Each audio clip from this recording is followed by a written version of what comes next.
नमस्कार दोस्तों, कभी आपने सोचा है अगर कोई इंसान मरता है तो उसके शरीर के साथ क्या सिर्फ उसकी सांसें जाती है या कुछ और भी होता है। कई लोग मानते हैं कि उस समय आत्मा शरीर से बाहर निकलती है, लेकिन क्या आत्मा सच में होती है, और अगर होती है तो क्या उसका कोई वजन भी होता है। सुनने में ये सवाल थोड़ा अजीब लग सकता है, लेकिन 100 साल पहले एक वैज्ञानिक ने ये जानने की कोशिश की थी कि क्या आत्मा के निकलते ही शरीर हल्का हो जाता है, और उसने जो नतीजा निकाला उसने पूरी दुनिया को हैरान कर दिया था। दोस्तों, आत्मा का वजन होता है या नहीं, ये सवाल जितना अजीब लगता है उतना ही गहराई से जुड़ा हुआ है हमारी सोच, विज्ञान और आस्था से।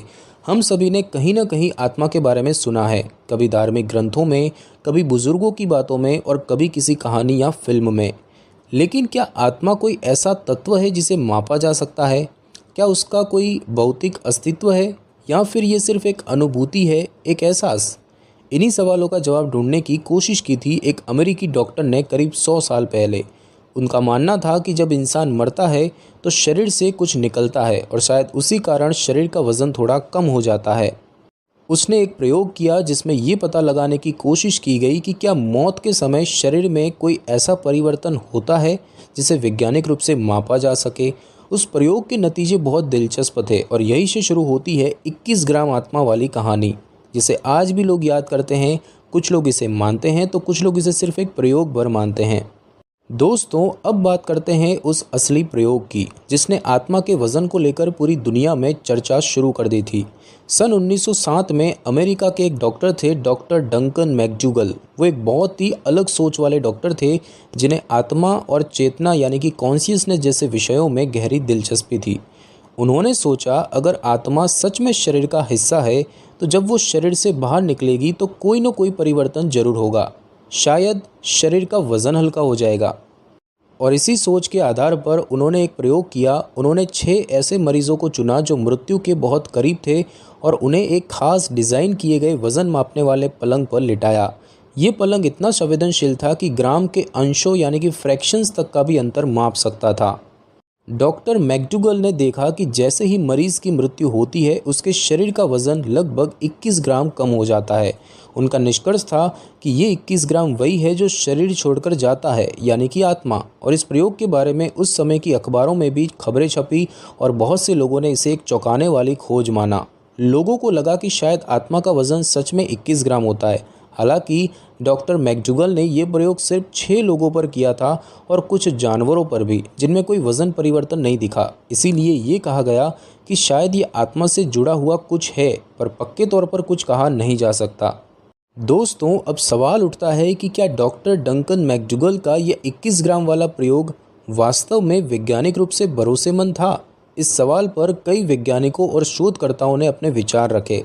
सबसे पहले उन्होंने इस बात पर ध्यान दिया कि ये प्रयोग सिर्फ 6 मरीजों पर किया गया था। विज्ञान में किसी भी थ्योरी को मान्यता तब मिलती है जब उसका परिणाम दोहराया जा सके, और वो भी कई बार। इसके अलावा उस वक्त के उपकरण और तकनीक आज के मुकाबले काफ़ी कम सटीक थे, यानी कि बहुत ही लेस एक्यूरेट थे। ऐसे में 21 ग्राम का वजन घटने को आत्मा से जोड़ना थोड़ा जल्दबाजी वाला निष्कर्ष माना गया। कई वैज्ञानिकों ने यह भी कहा कि मौत के समय शरीर में कई प्राकृतिक प्रक्रियाएं होती है, जैसे कि सांस रुकना, फेफड़ों में हवा निकलना, त्वचा से पसीना का वाष्पीकरण होना यानी कि इवेपोरेशन होना, या गैसों का रिलीज होना, जिनसे शरीर का वजन थोड़ा बहुत कम हो सकता है। इन कारणों को नज़रअंदाज करके इस घटना को सीधा आत्मा से जोड़ना विज्ञान की भाषा में संभावना यानी हाइपोथेसिस तो हो सकती है, लेकिन सिद्ध नहीं। इसीलिए आज भी वैज्ञानिक समुदाय इस प्रयोग को एक रोचक प्रयास यानी कि इंटरेस्टिंग अटेम्प्ट तो मानता है, लेकिन इसे आत्मा के अस्तित्व का प्रमाण नहीं मानता। हालांकि इस प्रयोग ने लोगों की सोच को जरूर झकझोरा, और ये सवाल आज भी बना हुआ है, क्या हम केवल शरीर है या कुछ और भी। दोस्तों, आत्मा को लेकर विज्ञान की राय चाहे जो भी हो, लेकिन दुनिया के लगभग हर धर्म और संस्कृति में आत्मा के अस्तित्व को माना गया है।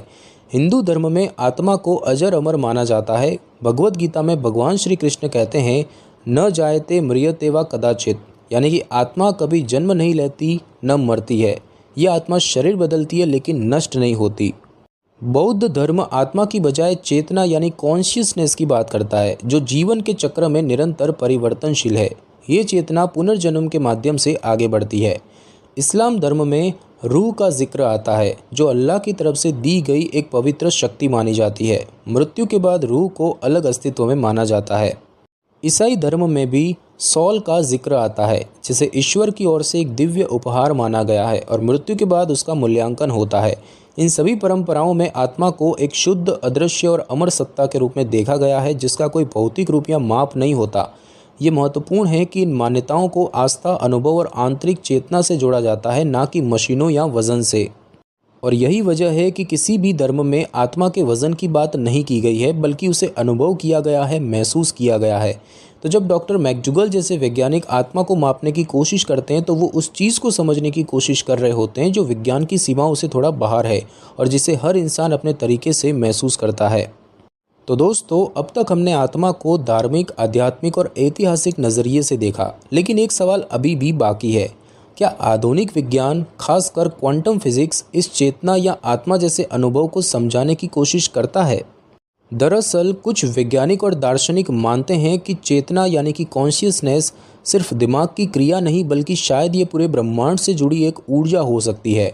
क्वांटम फिजिक्स, जो कणों के सबसे सूक्ष्म स्तर पर काम करती है, उसने हमें सिखाया है कि पदार्थ यानी कि मैटर और ऊर्जा यानी कि एनर्जी दरअसल एक ही सिक्के के दो पहलू है।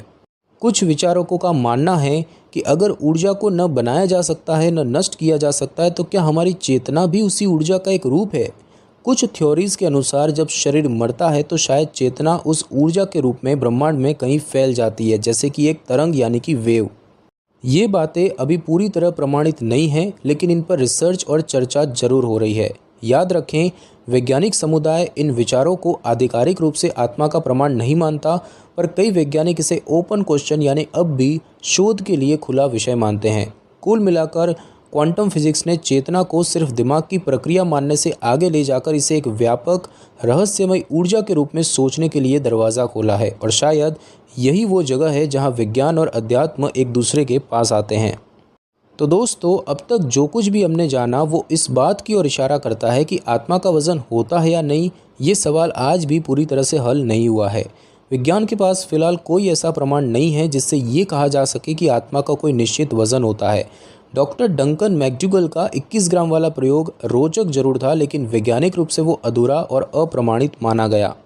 दूसरी तरफ धार्मिक और आध्यात्मिक परंपराएं आत्मा को एक अमर, अदृश्य और अनुभवजन्य सत्ता मानती है, जिसका वजन नहीं होता, लेकिन जो जीवन का सार मानी जाती है। और तीसरी ओर कुछ आधुनिक वैज्ञानिक और दार्शनिक चेतना को ऊर्जा के रूप में देखकर एक नई दिशा में सोचने की कोशिश कर रहे हैं। यानी जहां विज्ञान प्रमाण मांगता है, वहां अध्यात्म अनुभव की बात करता है, और दोनों के बीच में हम इंसान खड़े हैं अपने अपने विश्वास और समझ के साथ। तो क्या आत्मा का वजन होता है? इसका सीधा जवाब शायद अभी भी हमारे पास नहीं है, लेकिन एक बात जरूर है कि हम सभी के अंदर एक ऐसी अनुभूति, एक ऐसी चेतना जरूर है जिसे न मापा जा सकता है, न छुआ जा सकता है, पर जो हमें हम बनाती है, और शायद यही आत्मा है। तो दोस्तों, अब सवाल आपसे है, आपके हिसाब से आत्मा क्या है? क्या ये सिर्फ एक अनुभूति है, या कोई ऐसी सत्ता जो हमारे शरीर से अलग भी मौजूद हो सकती है? क्या आपको लगता है कि आत्मा को कोई वजन हो सकता है, या फिर ये एक ऐसा रहस्य है जिसे सिर्फ महसूस किया जा सकता है, मापा नहीं जा सकता? आप अपने विचार जरूर कमेंट में लिखें, लेकिन याद रहे कि हर सोच का सम्मान जरूरी है। अगर आपको ये वीडियो दिलचस्प और जानकारीपूर्ण लगा हो तो इसे लाइक करें, अपने दोस्तों के साथ शेयर करें, और ऐसे ही सोचने पर मजबूर करने वाले विषयों के लिए ज्ञान तंत्र चैनल को सब्सक्राइब जरूर करें, क्योंकि यहाँ हम बात करते हैं उन सवालों की जिनके जवाब अब भी रहस्य हैं।